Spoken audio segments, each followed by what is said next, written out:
ನಮಸ್ಕಾರ. ನಾನು doctor Dasari Govinda, advocate from supreme court of India.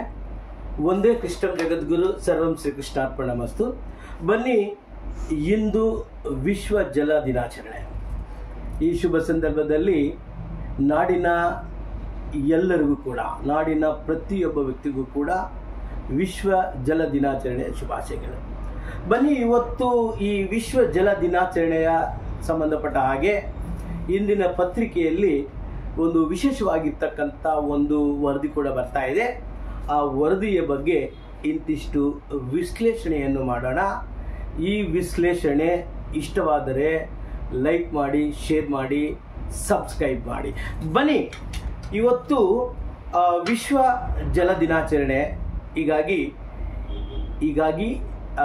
ಒಂದು ಸಣ್ಣ ವಿಷಯವನ್ನು ವಿಡಿಯೋ ಮಾಡೋದಕ್ಕೆ ಮುಂದೆ ಬಂದಿದ್ದೀನಿ. ಆತ್ಮೀಯ ಸ್ನೇಹಿತರೆ, ಗಂಗಾ ಸ್ನಾನಂ ತುಂಗಾಪಾನಂ ಅಂತ ಹೇಳಿ ಒಂದು ನಾಡ್ನುಡಿ ಇದೆ. ಆದರೆ ಇವತ್ತೊಂದು ದಿನ ಗಂಗಾ ನದಿ ಮತ್ತು ತುಂಗೆ ಇವತ್ತು ಅಷ್ಟು ಸೇಫ್ ಅಲ್ಲ ಅನ್ನೋದ್ರ ಬಗ್ಗೆ ಇಂತಿಷ್ಟು ವರದಿಗಳು ಬರ್ತಾ ಇದೆ. ಬನ್ನಿ, ಇವತ್ತೊಂದು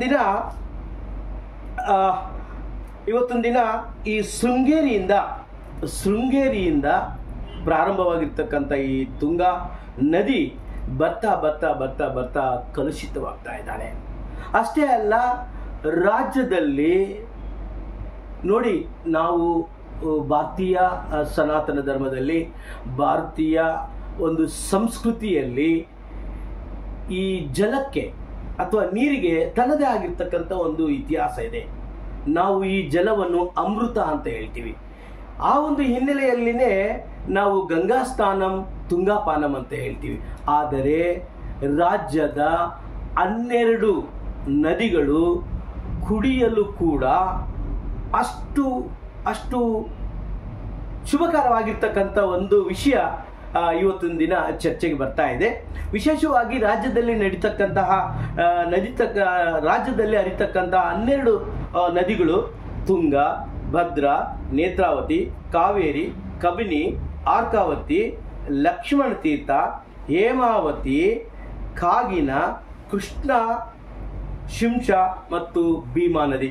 ಈ 12 ನದಿಗಳು ಸುಮಾರು ರಾಜ್ಯದಲ್ಲಿ 693.75 ಕಿಲೋಮೀಟರ್ಗಳಷ್ಟು ಮಲಿನವಾಗಿದೆ.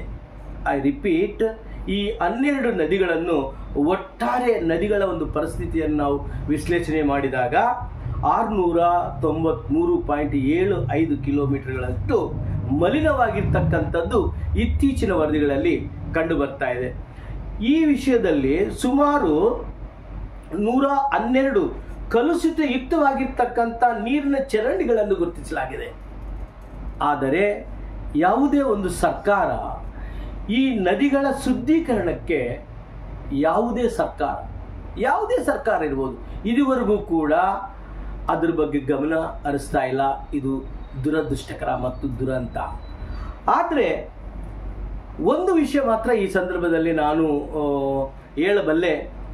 2014 ನಂತರ ಕೇಂದ್ರದಲ್ಲಿ ನರೇಂದ್ರ ಮೋದಿಯವರ ಸರ್ಕಾರ ಈ ಗಂಗೆಯ ಶುದ್ಧೀಕರಣಕ್ಕೆ ಒಂದು ವಿಶೇಷವಾಗಿರ್ತಕ್ಕಂಥ ಒಂದು ಇಲಾಖೆಯನ್ನು ಮಾಡಿ ಗಂಗೆಯ ಶುದ್ಧೀಕರಣವನ್ನು ಮಾಡಿರ್ತಕ್ಕಂಥದ್ದು ಇಲ್ಲಿ ನಾವು ಗಮನಿಸಬೇಕಾಗ್ತದೆ.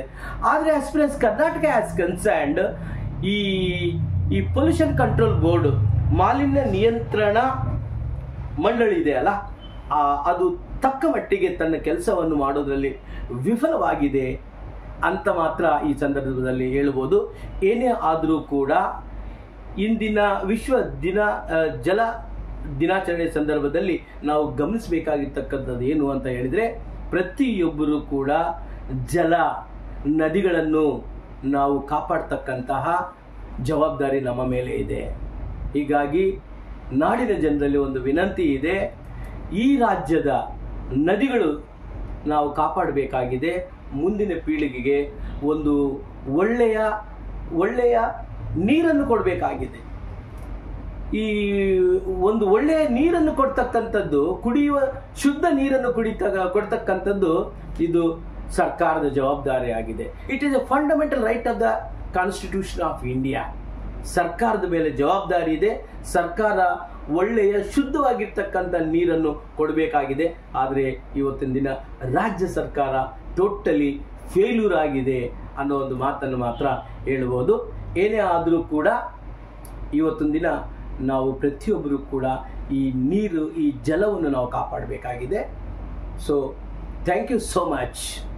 ಒಂದೇ ಕೃಷ್ಣಂ ಜಗದ್ಗುರು ಸರ್ವಂ ಕೃಷ್ಣಾರ್ಪಣಮಸ್ತು.